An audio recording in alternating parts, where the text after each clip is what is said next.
everybody, so psyched. It is a snow day. It feels so good. A perfect day for the moguls today. So today we're going to talk about line, tactics, where we turn, as opposed to exactly the hows of technique, which I'll talk about in other videos. Let's talk about line. The line we're going to talk about today is a turny, flowy, sustainable line. We can keep our same turn, our same speed, all the way down the pitch, as opposed to a hard-charging, competitive World Cup line, which they call zipper line, which we're absorbing a lot, bang, bang, bang, hitting those moguls. That's not the line we're talking about today. So let's get out there, I'll show you what I'm talking about.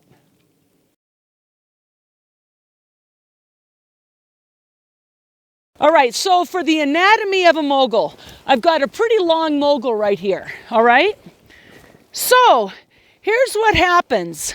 This part of the mogul, this backside of a mogul, is actually the steepest part of the mountain. The absolute steepest part of the mountain. It's like a cliff. And here's what happens. When people are on the top of a mogul where I'm standing, they want to make a real quick turn, and they want to try to turn on the steepest part of the mogul.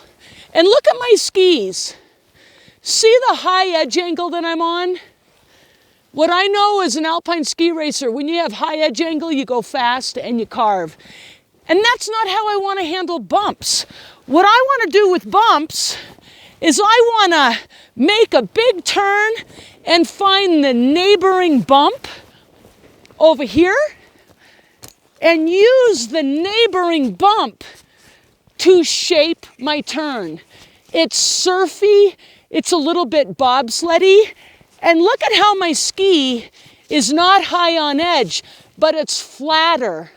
I'm able to ski more the bases of my skis, and with that I can steer. So if this is the bump over here, I want to turn around.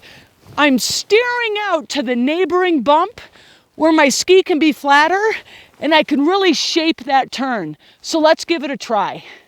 Neighboring bump. Very active steering, not a passive experience.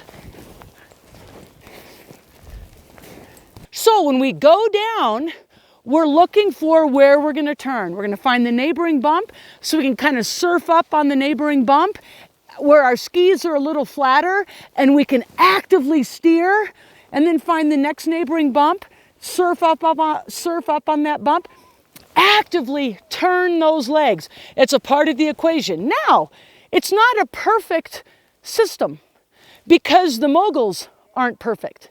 And the moguls change in length, the moguls change in size and shape. So you have to be willing to change it up a little bit and be really quick. And sometimes you will turn on top of the mogul.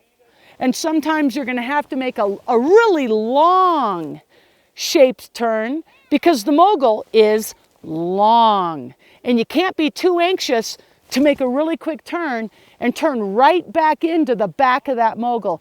I'll show you what that looks like.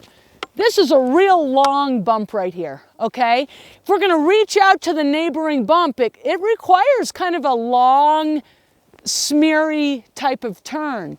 But people are uncomfortable with that. They're uncomfortable with patience in the bumps. So on a long bump like this, they're gonna turn, I'm gonna show you. They're gonna make a sharp turn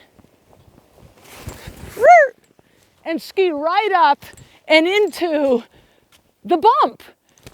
And that's kind of a mess, and we get stuck, all right? So we have to match our turn shape to the size of the bump. If it's a real long bump, it has to be a longer, slower steering, but active and precise steered turn. If it's a smaller bump, then I'm gonna reach out to the neighboring bump and make a quicker, more steered turn.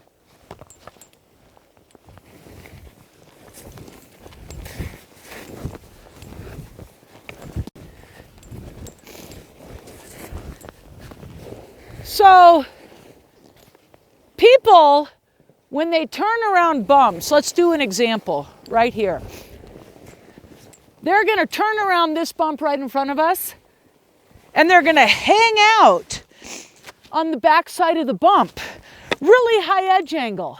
And maybe they'll side slip a little bit, Why in the world would we want to hang out and turn on the backside of a cliff? I can't really understand that. I'm going to reach out to a neighboring bump.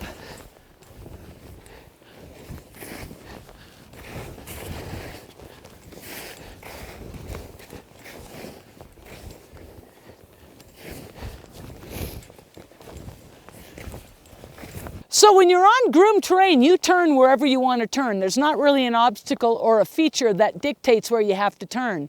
But when you're on groomed terrain, you should practice making rhythmical turns, short and quick. When you get into the bumps, there are features here that determine where you have to turn a little bit more. You got to use your vision. You have to have the ability to vary your turn shape. Okay, so I'm going to ski out to the neighboring bump, ski to the neighboring bump, ski out to the neighboring bump, neighboring bump.